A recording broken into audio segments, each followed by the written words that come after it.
तो अभी हमने पिछले एग्जाम्पल में देखा था कि अगर सारे फैक्टर्स डिनोमिनेटर में लीनियर हो तो पार्शियल फ्रैक्शन करने के लिए बहुत कन्वीनियंटली आप न्यूमरेटर में कॉन्स्टेंट्स ए बी सी ले लो, और जिस कांस्टेंट ए बी सी की वैल्यू निकालनी है आप डिनोमिनेटर को इक्वल टू 0 कर दो।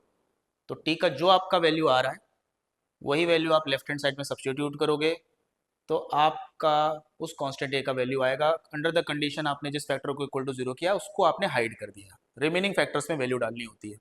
ठीक है, तो क्या मैं ये टेक्निक एग्जाम्पल में सेकंड केस ले रहा हूँ।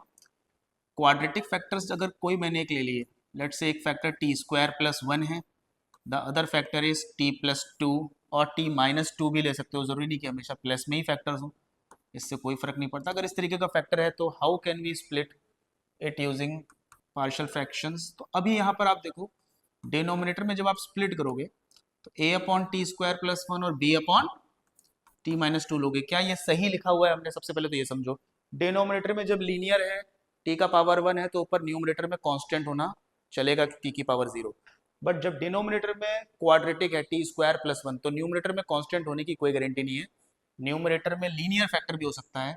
तो linear factor is better written as a t plus b. तो अब already a t plus b हो गया क्योंकि आपने बी वहां यूज कर लिया है, तो आप ए टी प्लस सी भी लिख सकते हो। तो यहाँ दो दो कांस्टेंट नहीं होंगे, अगर दो फैक्टर्स लिखे हैं फ्रैक्शन में, आपके यहाँ पे तीन कांस्टेंट्स हैं ए बी और सी जिनकी वैल्यू आपको निकालनी है।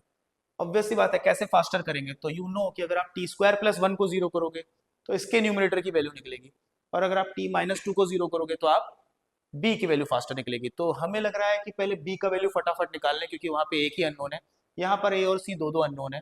तो let us hide t minus 2।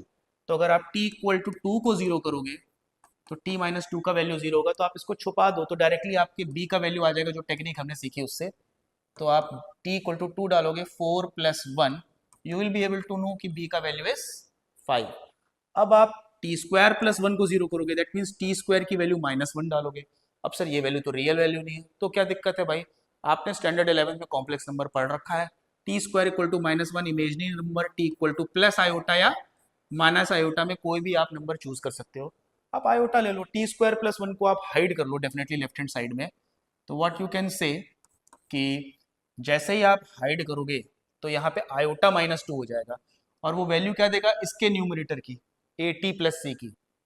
तो a, लेकिन t तो आप आयोटा पुट कर सकते हो, तो a times i plus c will be 1 upon i minus 2। तो हम लोग क्या करेंगे, i माइनस 2 के कंजुगेट से हम लोग न्यूमरेटर एंड डिनोमिनेटर को मल्टीप्लाई कर लेंगे, और better we can write it as minus 2 plus I. तो माइनस 2 प्लस आई का कंजुगेट हो जाएगा माइनस 2 माइनस आई। तो डिनोमिनेटर में it will become a square minus b square use करके 4 माइनस माइनस प्लस 5 हो जाएगा, तो minus 2 minus i by 5 when it will be compared with c plus I times a, तो real part equals to real and imaginary parts equals to imaginary. तो directly देखो c का value minus 2 by 5 and a का value minus 1 by 5 आ जाता है। तो ये फास्टर वे हो गया ए बी और सी का वैल्यू निकालने का।